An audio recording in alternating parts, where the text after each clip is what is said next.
Balmond higher damage, M6 preview, and new Twilight Armor. Hey guys, what's up? Today we're diving into the latest update from Advance Server. First on the list, Balmond's getting some love. His second skill now deals 1% more damage per hit, and the max damage has been increased from 60 to now 68%.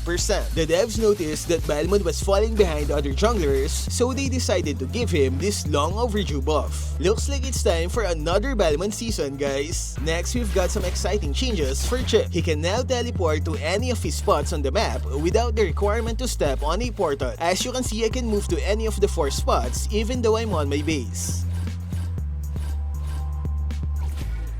The only catch, you need to be out of battle to use this skill. However, the cooldown has been increased from 20 seconds at the official server to now 80 seconds. So it's a big nerf in terms of cooldown. Still, this is going to be deadly during those early stages, as well as those crucial late game fights. Alright, now for a curveball. Adjustments for Argus, Saber, Alice, Cyclops, Novaria, and Joy have been temporarily cancelled. Based on ML's patch history, these changes usually come back after the official server update. You won't see them included on the next official server patch, but there's a high chance they'll return after that.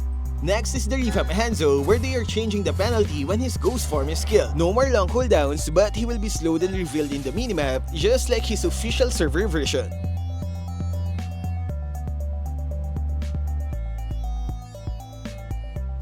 To make things fair, they had to reduce the dash distance and damage area of his second skill. Healing is also weaker from his first skill, and his enhanced second skill will have lower damage.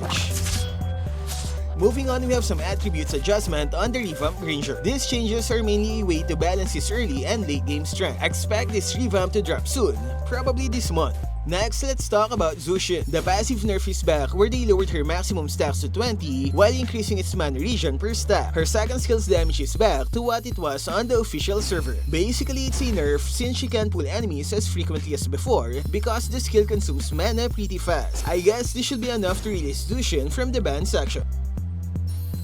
Next is Popol and Kupa. Ultimate cooldown is now back to the official server version, but Kupa's damage against jungle creeps has been nerfed from 150 to 120% extra damage. Not a huge deal, but definitely a change for jungle efficiency. Next is Terizla, where his passive damage reduction has been altered. Instead of a fixed 30%, it's now 21% early game, scaling up to 35% at max level. So while he won't be as tanky as early on, he'll be harder to kill in the late game. His second skill also now deals 10% more damage to minions early on, which should help him with wave clear. Things are still looking good for Julian's father. Next is the buff on Arlott. His passive skill cooldown is now shorter from 8 to now 7 seconds. This should give him a better early game presence with more frequent healing and damage.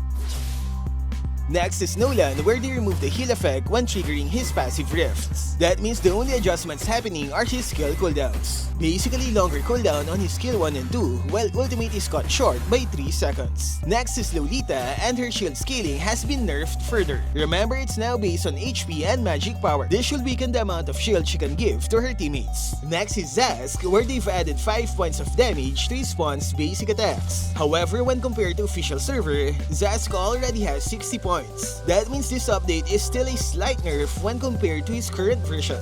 Next is the Twilight Armor adjustment. It now adds 25% excess damage reduction together with its HP scaling feature. The fixed 25% means it will be effective on heroes without HP items. As for tanky ones, it's still good because of the HP scaling feature. High burst damage heroes like Aldous, Eudora, and Leslie will definitely feel the effect of the new Twilight Armor. Next is the preview of the M6 skin from the loading screen. Check out Dexter looking all fancy with his new skin. And we've got a teaser for the Double 11 event. Can you guess the featured hero? It's actually Nolan, and you can confirm it right here.